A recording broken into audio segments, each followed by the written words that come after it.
This is Florida Natural Farming at Frog Valley Tropical Fruit Farm. I was just looking at my half-node Monstera deliciosa elbow that was starting to turn green, and then I had to move it in the sun, but it looks like it's finally got the white coming back out. So that's what happens. You have to move them into the sun. This is Epiprenum pinnatum elbow from Equigenera. It's super fast grower like the Monsteras.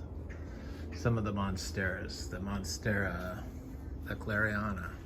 I mean, it's just super fast growth. I can see I'm going to be able to harvest a lot of cuttings to plant out in the orchard floor this winter, because that's when I plan on propagating, and then plant directly into the orchard floor, because I got these to improve our orchard floor and to improve our health of our system. And I like to collect and plant waxy leaf plants. And we're a farm, so we sell stuff. So I could sell, you know, cuttings of something like this, Philodendron domesticum variegata. Cut it, sell it for, you know, $100, $200, whatever. But I'm not at that point yet. We'll get there. They grow fast. I imagine next year we will be doing that for sure. I love them. I'm obsessed with them. If you watch my videos, you know that. Still getting people coming by regularly, and I'm gonna have to, like, I made exceptions yesterday to bring people by here before they wanted to come at 10. So a tour from 10 to 1, the hottest time of the day. And they couldn't keep up. Well, the young person could. It was probably the youngest visitor here, 19. It was good to see somebody youthful, and he had very good energy and knew a lot about growing, and is planning on doing his own farm. So that's the kind of stuff I like to do. And then they buy seeds and fruit. So we have fruit for sale, and just started selling the fruit tree leaf for $1 each. So like mango leaves for $1 each, jackfruit leaf $1 each, a cha-cha iro leaf $1 each, stuff like that. Because people buy them and they make teas from them. I make teas from them. I knew something was going on with our food system just because it seemed like people were like, I don't know, the stuff that they were talking about and the stuff that they were believing in, it frightened me, and I felt that there was something going on with the food system here. Just because I'd never seen anything like that before in my life, where it's like, anyway, it was just weird. And so I just saw a study it was on MSN or something, and it was on the cognitive decline caused by processed food. But you know, there's a cognitive decline caused from food grown with chemicals, I'm sure, out there. And I'm sure there's a cognitive decline from food eaten that doesn't have very much nutrients. Because that's what you get when you grow food unnaturally. Food that's not as superior. Food that's less than what is needed for optimal health. So we totally look at the soil here, and I'm gonna go look at, we've always done that. I'm such a freak when it comes to knowing what I'm eating, that I won't eat anything unless I know where that food came from, where that plant came from. So I'm vegan, so don't eat at restaurants. Emergencies I will, but that usually only happens once a year when I travel, so it's not really a problem. And I could tell a huge difference in different quirks that I had, like grinding my teeth for 30 plus years, and then all of a sudden stop eating at restaurants and I stopped grinding my teeth. There's something going on there. Stuff like that. And then making the leaf teas, and then stopping and drinking them for a couple months, and then stopping for a couple months and seeing what I felt. And what I felt was that my mental acuity was a lot better when I drank the teas. And I had like less chance of getting anxiety. So they're loaded with all your vitamins and antioxidants and more stuff that's available in the fruit in general. So it's a good way to get all the healthy stuff that you're not getting from the horrible food that they're growing today. The food that's not bred for health, but is bred for production. So a lot of people think that we don't have a lot of fruit on our trees, and because we don't water. But we have a problem with too much fruit. And yeah, some of the stuff like the jackfruit seedlings are not fruiting yet, and the Inga hasn't gone into production yet. We have 4 Ingas, but a lot of the other stuff is, I mean, we've been selling fruit, and we start adding more and more varieties as the different varieties become available. This is the Queen-Muck tree. We've been in a horrible drought, and it rained last night, and it was kind of scaring me. And so I checked this Queen-Muck tree. This is my favorite fruit, Artocarpus. My mouth's watering thinking of it. To see, because just the lack of rain that we've had, and it was like loaded with fruit. So, and it's looking good. I'm happy about that. Hopefully it won't drop them. It might. If it drops them, it will reflower if we get water. But so I do a lot of waxy leaf plants, intercrop between fruit trees, because it builds fungal relationship, the waxy leaf plants, in the soil. So like these heliconias, gingers and stuff. Plus they're, the bird people come here, less likely to catch fire. That's something that is more thin and not as waxy.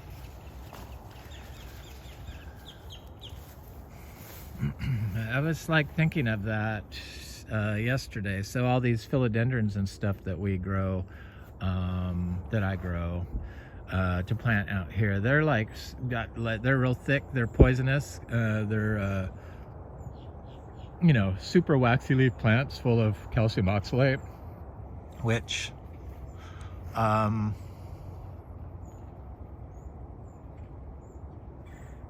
if it got burned, it would be, you know, it would release a liquid. So this is like cacti.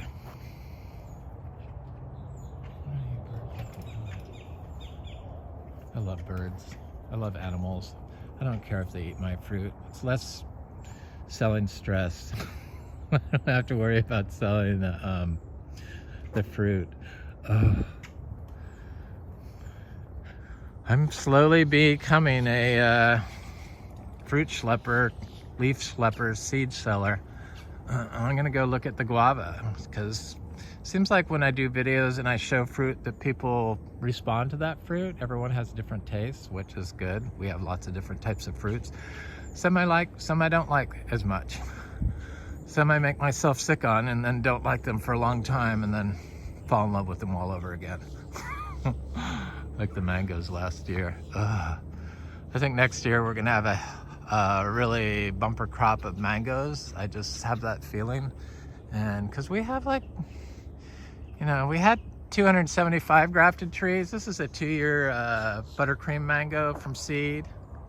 Never been watered. Boy, just one little night of like a half-inch of rain and everything just turns green and poofy. It's amazing. I mean, it was really looking scary. My partner, who doesn't know anything about anything out here, but supports me because he sees what I do,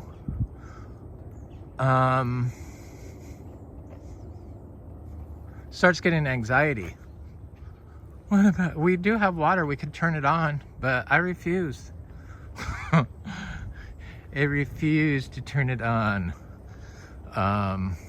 It's not connected to everything, but some of the pipes might need to be fixed, but I could find them and fix them pretty quick. It's not that hard.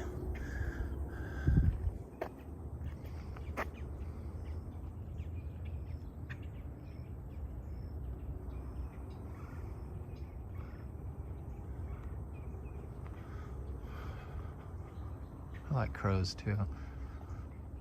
What are you doing?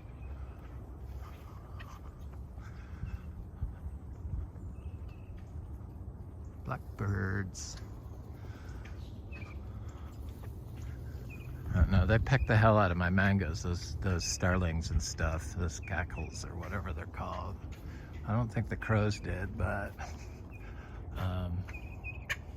they got about half our fruit, our mango fruit, I would think. Yeah, I would say they got about half of it.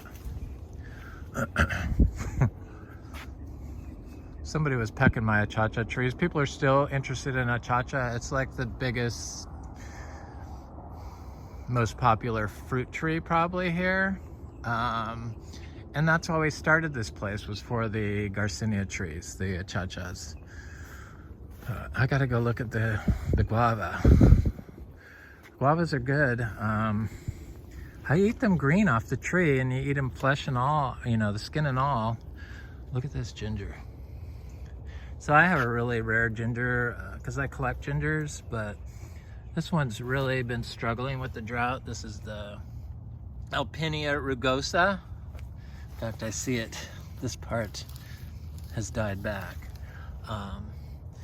But it's got some new growth there, so it is okay.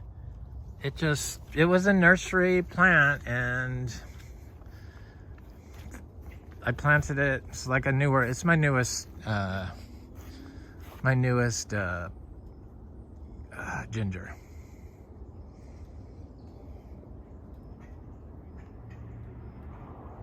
I feel like it's finally catching on a little bit. I offend a lot of people. I offend the biodynamic people. I offend the wood chip people, but I'm biodynamic certified. I'm just telling my experiences, and it offends me, so that's why I'm sharing it. And then the wood chips, I use pine shavings every day, year round. I apply them. I just don't apply them as the only input, because all that is an input. Whether you know it or not, that's what it is. So I don't have to apply anything on it. But if I add some wood chips here and there, few times a year,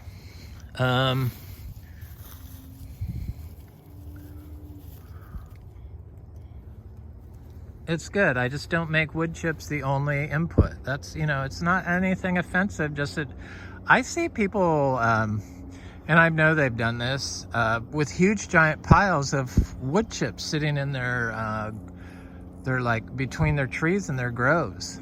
And I guess it's to spread out, but I mean, those giant wood chips are creating a super compaction spot where they're at. And they're adding so much acid to your soil because you don't have the life to uptake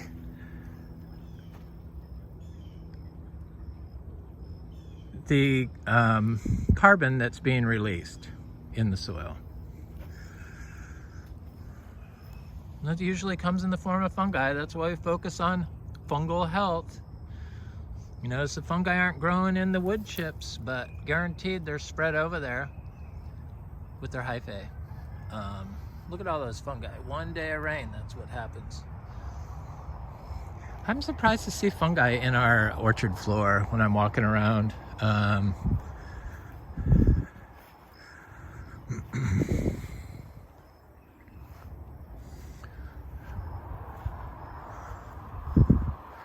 Smells good. It was getting a little too, I don't know, it kind of reminded me of like Northern California during the 60s and 70s. It was not quite as green, but maybe in like June sometime, right after the rain stopped. Okay, I'm looking at this. Look at all that chop and drop. I didn't even have to do it. Just shows up on its own.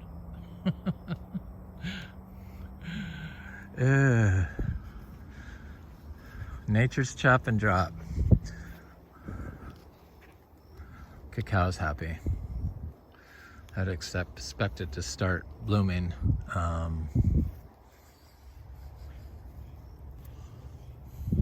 Yeah, it is. There it is. During the drought, it was blooming. I can't freaking see. Cacao is a future crop for Florida because it can take flooding and standing water, and it can take drought. Obviously, this is a seed grown from a tree I fruited in Brevard County, dry farmed 2 generations. That's from the fruit from this past winter off that tree. So they produce a lot of fruit without doing anything, so it can take the drought. That's slow. That's why I don't water, because it's like trees can grow here in Florida. The water table's pretty high, and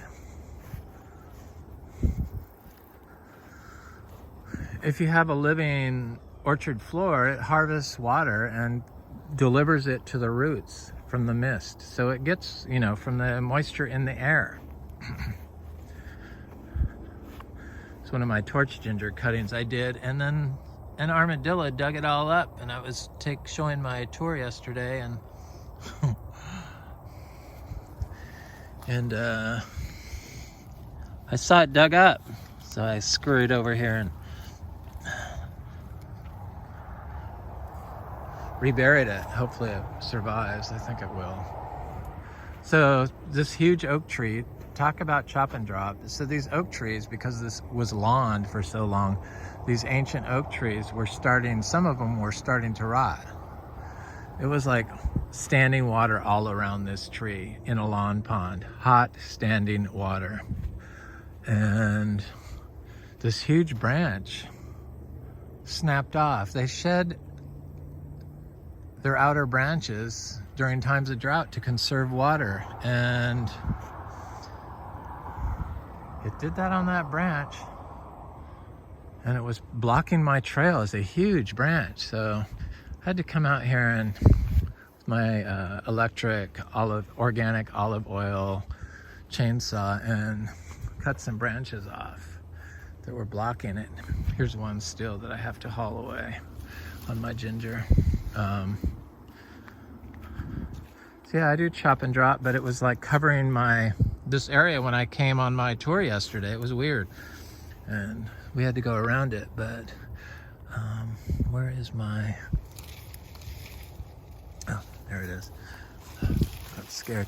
The Plinia inflata, the giant mulch tree.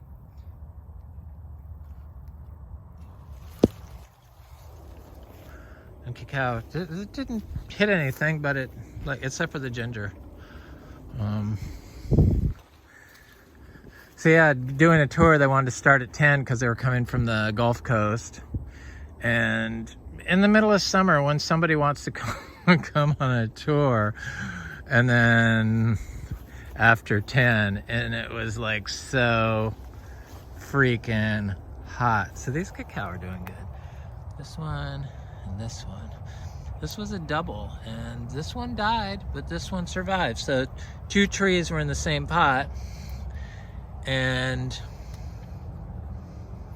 another tree was in there, a Garcinia.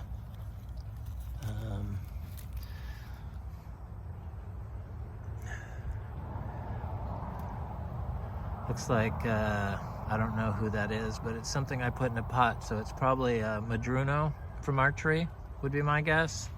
There's another cacao. I'm getting over to those guavas. Just had to check, that's what I had to do. Yeah, so the guy that was my age couldn't do the whole thing. Couldn't do the whole tour. And I had already been walking around in this for, 3 hours, cleaning my cow stalls, hauling the manure, checking a few things, doing what I'm doing now, but not talking, but, rattling this stuff off in my head while I walk. Oh, can't help it. I'm like a non-stop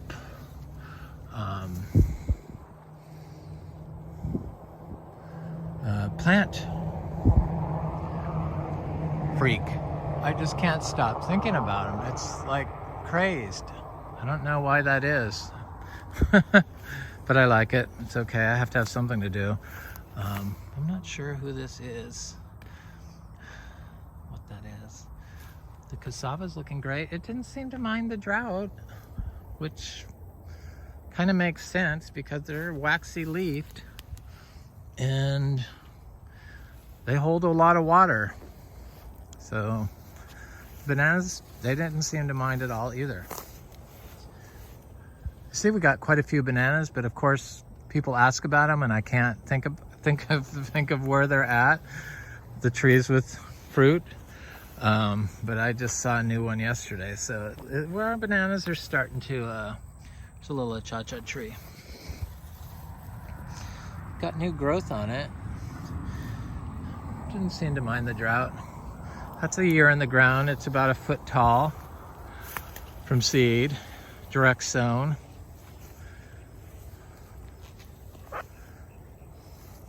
I direct sow all my large seeds. So, unless they're like rare, like if I bought some Garcinia macrophylla seeds, I would probably grow half of them in biodynamic compost like I do my aroids, and half in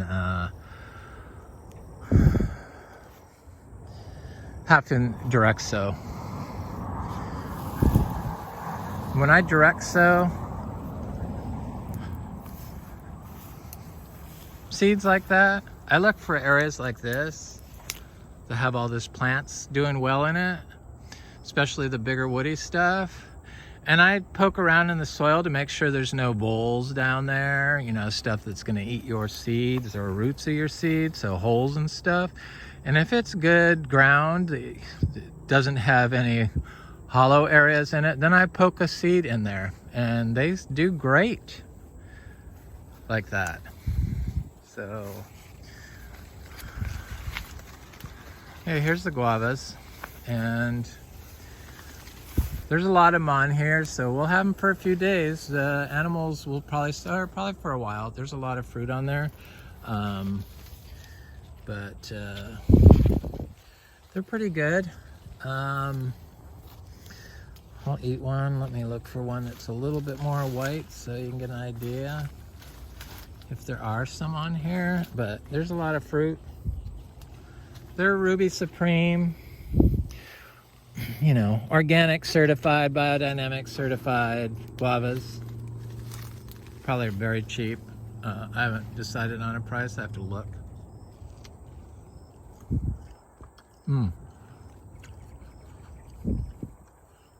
This is kind of how our trees produce. Like, super production. Was the freeze hit us back on the mangoes this year? Yes, but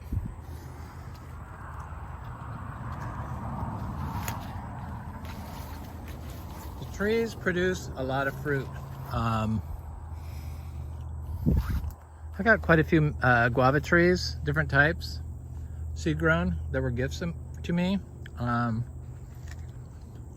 So I imagine down the road we will have more varieties to offer, but right now this is our only big producing tree. It's a huge tree, sprawling tree. Might as well look at it. Growing next to the cha-cha, healthy cha-cha, but it's growing way out here now. There's its trunk.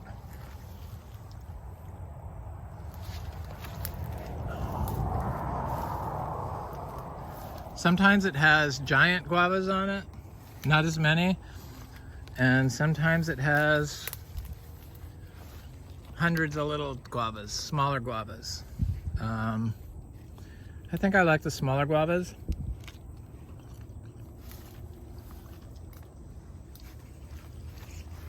Here's our bananas, some of them. We kind of got knocked out of production with the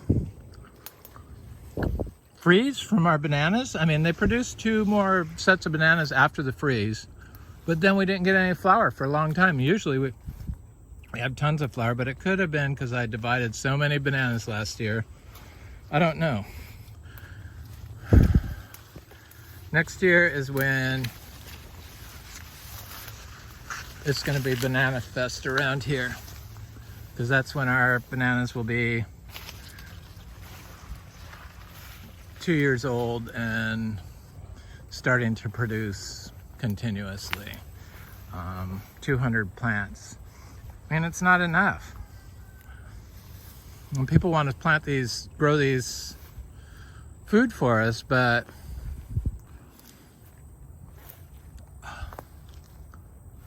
getting the trees,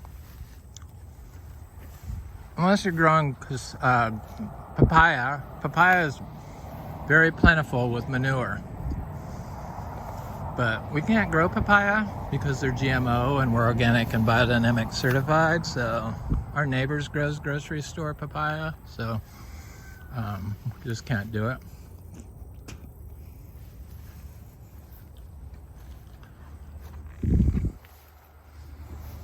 They're just amazing bananas here. If you're focusing on soil health, they're very easy.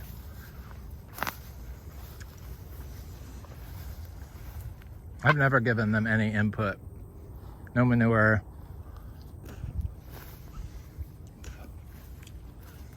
The orchard floor has gotten inputs over the years though, so there's enough manure kind of close to them where I'm sure they get the downstream effects of it after time. They don't seem to need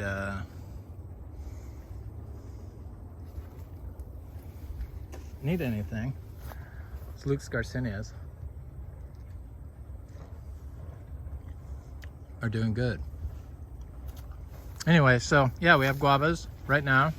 We have sugar apples right now. Small amounts of the sugar apples daily, basically, or like every, I don't know, every few days. So I got butt out of with the sugar apples, but I'm sure I could find more today. So if you're looking for sugar apples, they're $10 a pound. The guavas are they're less than that for sure. Probably a lot less. And we sell seeds from our holistically grown rare tropical fruit trees. Biodynamic certified leaves.